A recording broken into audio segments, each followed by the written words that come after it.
Je ne saurais pas dire quand ça a commencé, exactement. Peut-être ce dimanche-là, entre le rôti trop cuit et le rosé tiède. Claire parlait, son père râlait, et moi, je faisais semblant d'écouter. C'est toujours comme ça dans les repas de famille. Les mêmes blagues, les mêmes phrases, les mêmes silences. Sauf qu'il y a eu ce regard. Le sien. Celui de Monique. Elle m'a regardé une seconde de trop. Pas comme une belle-mère regarde son gendre, non comme une femme regarde un homme qu'elle veut tester. J'ai senti le truc, direct, une chaleur dans la nuque. Et j'ai fait ce que tout mec marié fait dans ce cas-là, j'ai tourné la tête et j'ai ri d'une connerie. Mais c'était trop tard. Monique, elle a ce genre de présence qu'on ne commande jamais à voix haute. Toujours bien mise, un peu trop maquillée pour son âge, mais avec ce naturel désarmant, cette façon de poser la main sur ton bras pour te parler comme si tu étais le seul dans la pièce. Elle sentait le parfum fort, celui qui reste après qu'elle est partie. Ce jour-là, j'ai senti quelque chose bouger, à l'intérieur, un mélange de curiosité et de panique. Pas de désir, pas encore. Plutôt une sorte de vertige, le genre qui te fait rire nerveusement sans savoir pourquoi. Claire n'a rien remarqué. Elle riait, elle servait du vin, elle m'appelait mon cœur. J'étais là, à jouer le rôle du mari parfait, pendant que, de l'autre côté de la table, sa mère me regardait encore. Pas longtemps, juste assez pour que je le sente. Après le repas, j'ai proposé d'aider à débarrasser. Monique a refusé d'un geste, mais sa main a effleuré la mienne. Légèrement. Le genre de contact qu'on pourrait oublier, sauf quand on ne veut pas oublier. Sur le chemin du retour, Claire me parlait de ses projets de boulot. Moi, je pensais au parfum de sa mère. J'ai secoué la tête, tenté de me raisonner. Arrête tes conneries, Marc, c'est la chaleur, le vin, la fatigue. Mais je le savais déjà. Quelque chose s'était ouvert ce jour-là. Un truc qu'on n'aurait jamais dû réveiller. Juillet cette année-là, c'était une fournaise. L'air collait à la peau, les nuits sentaient le vin blanc et la poussière. Claire devait partir 3 jours pour un séminaire à Lyon, rien de grave, du boulot, soi-disant. J'avais prévu de rester tranquille, de bosser un peu à la maison, de respirer. Et puis, Monique a débarqué. Je vais t'aider à repeindre la chambre d'amis, qu'elle a dit. Moi, j'ai voulu refuser, par réflexe. Mais elle insistait, sourire tranquille, panier à la main, robe d'été légère. Le genre de truc anodin qui, sur le moment, ne l'est pas du tout. On a commencé à repeindre vers 10 heures. La chaleur était déjà insupportable. On ouvrait les fenêtres, on transpirait comme 2 idiots. Elle riait, me taquinait sur ma manière trop masculine de passer le rouleau. Et plus elle riait, plus je la regardais. Pas volontairement, non. C'est juste que c'était là. Sa nuque, un peu humide. Ses bras, la lumière sur sa peau. J'essayais de me concentrer sur le mur, mais j'avais la tête ailleurs. Vers midi, elle a dit. On fait une pause, non? Et elle a sorti une bouteille de rosé du frigo, comme si elle avait tout prévu. On a bu, assis sur le sol, sans parler beaucoup. Le silence était lourd, pas gênant, mais dense. À un moment, elle m'a regardé, ce regard encore, long, tranquille, sans honte. Tu sais, Marc, t'es un bon gars. Trop gentil pour ce monde. Je ne savais pas quoi répondre. Alors j'ai ri. Gentil, c'est pas toujours un compliment. Non, mais c'est rare, elle a dit doucement. Très rare. Il faisait chaud, tellement chaud. La sueur sur mes tempes, ses doigts jouant distraitement avec le verre. J'ai pensé à Claire, à son sourire mécanique, à ses textos du matin. Et j'ai senti un truc en moi, un mélange de colère et de désir. Quand elle est partie, plus tard, elle a dit simplement. Je repasse demain. On n'a pas fini. Et là, je me suis dit, non, surtout pas demain. Mais évidemment, elle est revenue. Le lendemain, elle est revenue comme prévu. Même heure, même robe, même parfum. J'ai voulu jouer le mec détendu, celui qui n'a rien remarqué hier, mais j'étais déjà sur les nerfs. Tout en elle semblait calculé, et pourtant naturel. Elle savait très bien ce qu'elle faisait. On a continué à peindre, en silence d'abord. Puis, elle a commencé à parler, pas de choses légères cette fois. Des regrets, du temps qui passe, des hommes qui ne regardent plus. Tu sais, Marc, on disparaît à un moment. Pas d'un coup, non. Lentement. On devient transparente. Elle disait ça sans drame, comme un constat clinique. J'ai senti la gorge se serrer. Parce qu'elle avait raison.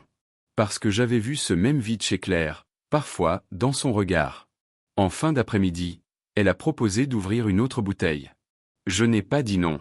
Le rosé est devenu rouge, puis le rouge s'est transformé en confidence. On riait, on parlait trop fort. Toi, t'as l'air de bien t'en sortir avec ma fille, non?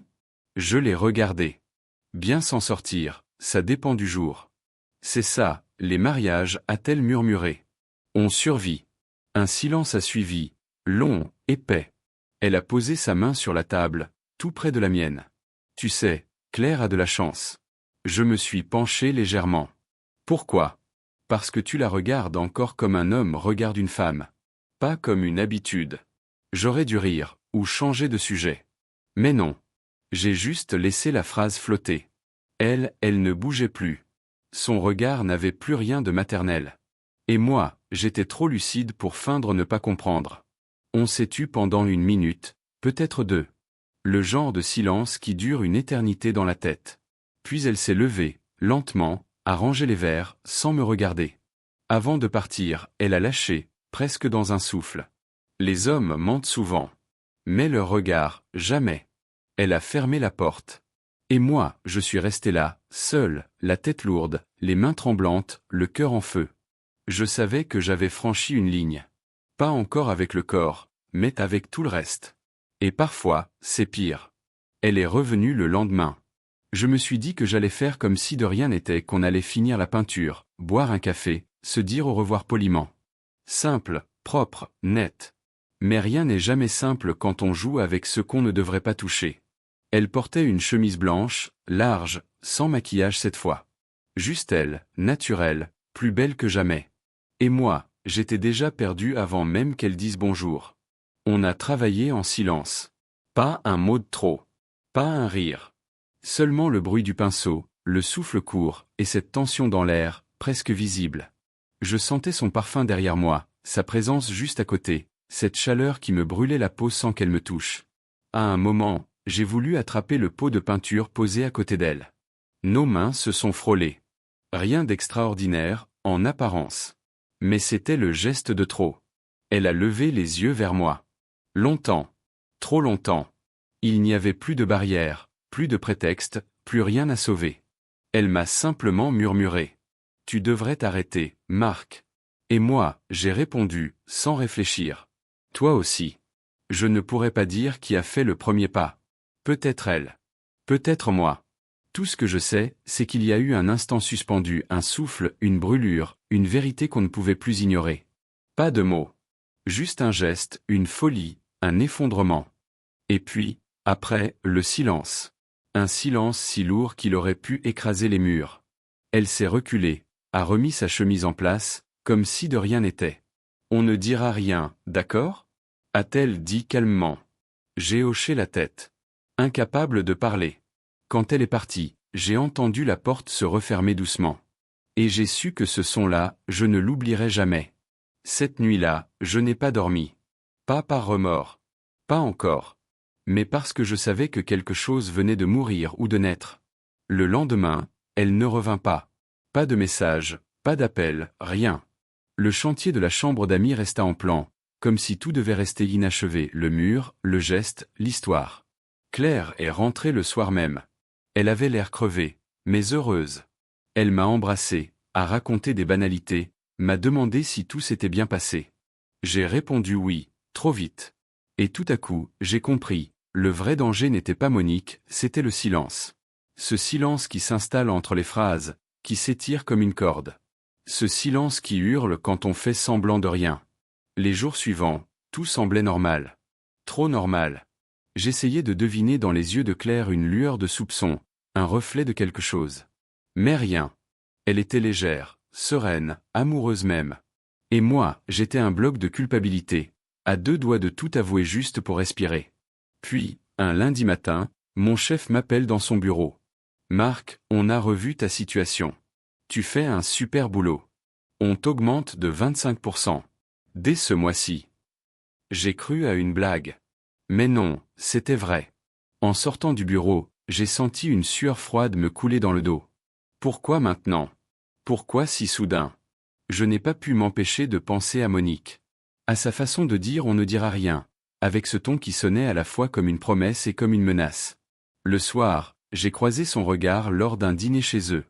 Elle m'a salué normalement, avec le sourire d'une belle-mère parfaite. Pas un mot de trop, pas un geste. Mais dans ses yeux, il y avait quelque chose. Pas du désir. Pas de tendresse non plus. Un avertissement. Un je sais silencieux.